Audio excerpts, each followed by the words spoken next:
All right, everyone. Welcome back once again. This Beefcast presentation in association with IvD YogiTime.com. Tournament number 28, all divisions, bringing you Masters level play right here. We have MLG Antigua Shipyard, a PVT. Going to be getting right on into it. Joining me is Muatorn. Hi. How's it going, Brandon? How's it going? I think I just screwed up your name. Yeah, I wasn't really paying attention. Muatorn. Muatarn. Muatorn. Oh, man. That works. It's getting late. It's getting late. I'm getting really hungry. Getting really hungry. Yeah, it's been like 12 hours since you ate anything. Dude, it's oh man, I'm hungry. But anyway, let's get these players introduced. Bottom left-hand corner, the pink Protoss on a roll right now. I think we've cast his last 3 games. He is Acela. Yep, and his opponent, being the teal Terran, is going to be Killer. I don't remember what it was that his name is actually listed as on the bracket, but it's not Killer. I think Teabag. it's Teabag. Yeah, it's like D-bag except with a T. How clever! Oh, speaking of tea, I need some tea really badly. My voice is starting to. I had some tea at the beginning, but I've since switched to water, which just doesn't quite have the same effect. It doesn't, and I'm out of water now too. Like, oh, that's rough. It's a rough life. Casting. Yeah, I think I might have to go get some after this game. Sure, no problem. Oh, yeah, there was definitely a time when I cast 8 hours straight, like with 5-minute breaks every 2 games. Oh man, my voice! I actually couldn't talk for a week. I don't doubt that. We see Nexus first here from Protoss, which is kind of risky on this map. Yeah, I could say that is a little bit risky. The Terran player actually going to scout top first, so he's not going to be able to get that cross position, really quick scout, and see that his Nexus first.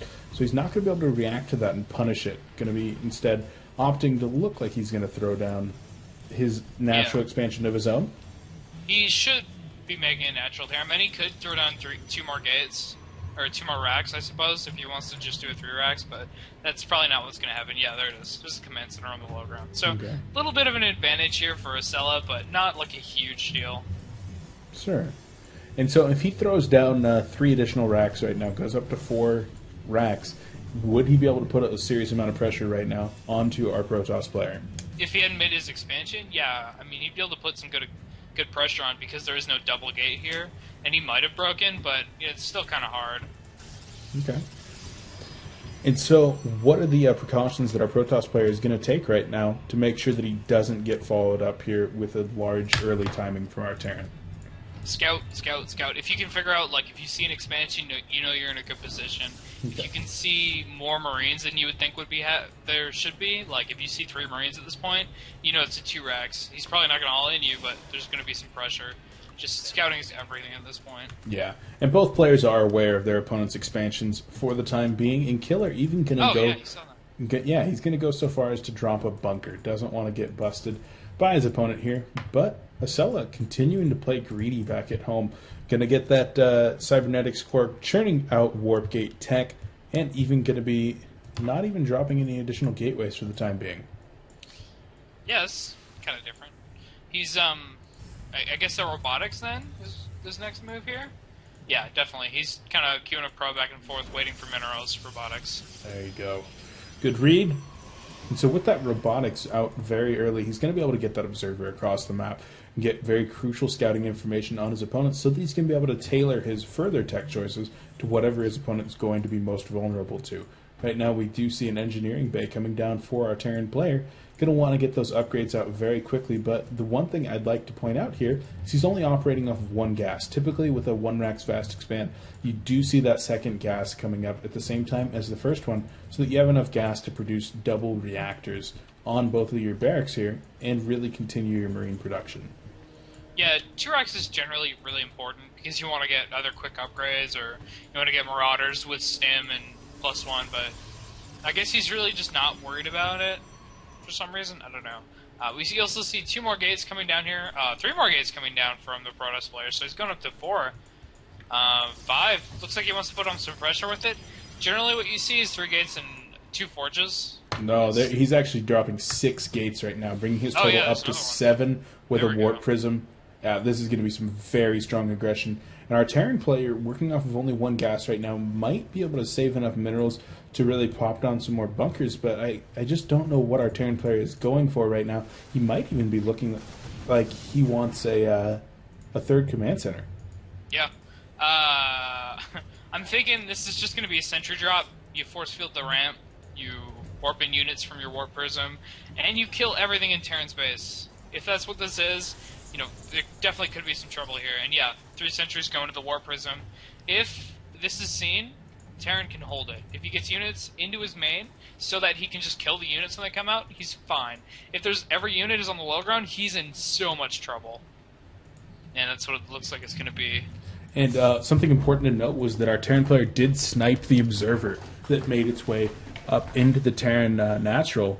And right now that supply depot is going to be able to spot the warp prism coming in. But the Terran player trying to make it back there in time. Stim is not done, so he's not going to be able to get there just yet. And one force field comes down here with just 3 Marines up here. He is going to be able to take out a few of these sentries. And he's able to kill all but one of the sentries. A few sentries going to be forced to warp in here, but the force field going to be replaced. And the Zealots and the Stalkers going to get to work on one of these racks. Not even a cancel on that racks right there, but whiffs the next force field. The warp prism goes down, and all of the Protoss army is being slaughtered right now by a stimmed Marine bio ball, and the Sentry and the Stalker trying to make their way out over here to a second warp prism, and their friends, the Zealots, but the Marines, the Marauders, they're going to stim forward once again and kill the warp prism again. The Zealots, the Stalkers, they're going to try to get up there. The low ground pylon is going to be warping in continuously. With the SCVs being pulled off the line right now, that might be enough to buffer the Zealots so that the Marine and Marauders can take out any remaining units up here. But another warp-in coming in with the Stalkers. But those Stalkers are going to be so vulnerable to the SCVs, the Marines, and the Marauders. And everything is getting cleaned up here by the Terran. But at what cost?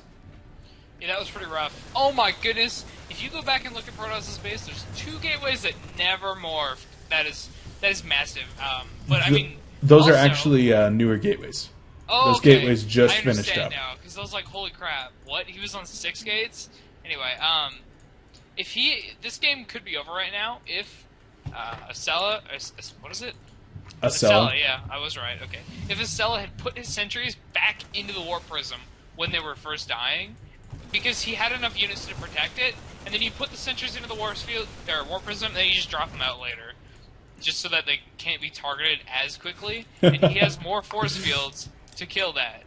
He didn't do that, and the top 3 control comment is exactly what he's talking about. Yeah, exactly. If he had had better control, the game very well could be over right now, but operating off of 9 gateways right now, with that robotics bay coming out and even a 3rd going down, our Protoss player really wants to try to play greedy right here to catch up after losing all those units, but there is so much stuff coming down his front door right now. These stimmed Marines and Marauders.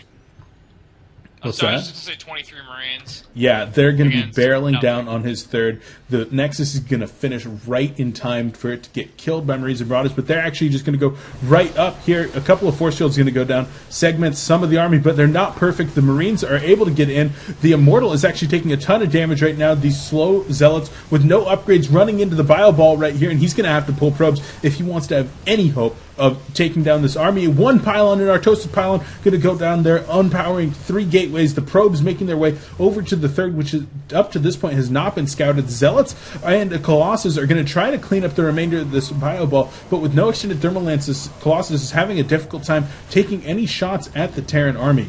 And loading up into the Colossi right now is the loading up into the medevacs are the Marines, as medevac is actually flying around taunting the Colossus right now, saying, "You can't shoot me." I can see the Colossus just wanting to headbutt the medevac right now. Headbutt me, I dare you.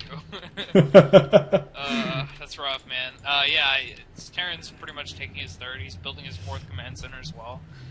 Another group of Marines along with 2 medevacs are in the base already, and his production is just so much better at this point because, well, Protoss can't actually make anything with his gateways because he's got no money. Well, and those 4 gateways on the low ground are actually still depowered. Oh, wow. I thought he would have powered this by now. Yeah, no, they're actually finally getting repowered right now, but like you said, he doesn't even have the money to build anything with them anyway. The other 5 gates are more than enough to meet his mineral needs. But right now, Colossus and a few Stalkers and a handful of Zealots is really the only thing left to deal with this Marine Biobolt army, and they're going to be chopping down the door to his third right now and trying to storm on up, snipe some probes, maybe even snipe that Nexus right here. The Protoss player, not aware that this is going on just yet, going to be blindly repositioning his units right here, but the Terran player going to go ahead and retreat for the time being. Yeah, I mean, one thing to say here is that if Protoss does get to a point where they have enough Colossi and they have good enough upgrades and they've still got a Zealot base, he can come back in this game because, I mean, Terran just hasn't been making workers very much. He's pretty much caught up here. It's 61 probes to 61 SCVs, so they're actually tied now. Yeah, but there are 4 orbital commands. Yeah, that's true. 4 mules, that's a lot of income. If we take a look at the income, where is it? I can never remember this one. Oh man, income. Control R. No. There we What go. is Yeah, the Terran's actually ahead by about 400 minerals per minute for the time being. And with the snipe on that Nexus right there, he's just going to be even further ahead. Yeah, it's a pretty big deal. No probes are killed though, and I mean, in Nexus is 400 minerals, and it sucks to lose. It's not like game-ending really ever, as long as you don't lose your probes. That's the big thing. And yeah, I mean, Terran has actually started quadruple producing probes, so he's back ahead. Yeah, he's 71 to 66, so still in a good position. Obviously, he's also got quadruple mules, so he's in a really good position economically. And there are already Vikings out too, so the Colossi won't do as much.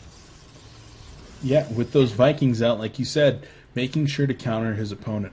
If there was High Templar out, like we saw from our other Protoss players that we've been watching today, then he wouldn't be doing a whole lot with those Vikings. But those Vikings are very much so the counter to the units that might get our Protoss player back into this game. Yeah, he did see Colossi, so he knew Vikings were a good choice. The Templar Archive is almost done here as well for the Protoss, so Storm is going to be out soonish, but I mean, Terran's going to have time to react. He's also got a bunch of Vikings out already. He's got 7 with 2 more on the way. I'm thinking he wants to stop maybe a few more, but 9 Vikings is enough to kill Colossi pretty quickly. Scan goes down right there. Going to be able to reveal the entire composition of the Protoss army, and Terran, feeling that he's going to be able to take this fight, starts to make his way into an aggressive fashion and make his way up here into the Protoss third base, stemming in a small contingent as Vikings, Marines, and Marauders going to go ahead and make their way in, is trying to do some work onto the Protoss army, but nice force field's going to go ahead and deflect the aggression right here as Vikings do come in. They are able to take down one of the Colossus right now, and Colossus actually being miscontrolled right there, but the Vikings are going to fall. One more Colossus does fall, leaving the Colossus count at only 1 for the time being. The splash damage is all gone for the Protoss player right now, leaving nothing but Zealots, Stalkers, and Sentries to deal with the overwhelming force of these 2-1 Marines and Marauders. The Medivacs, with plenty of energy, are going to be able to take this fight, and the Terran player forcing the Protoss to GG. Yeah, that just didn't go well for Protoss as soon as he didn't have any anti-air, and the Vikings were just like, okay, I'm going to kill your Colossi then. That was pretty much game at that point.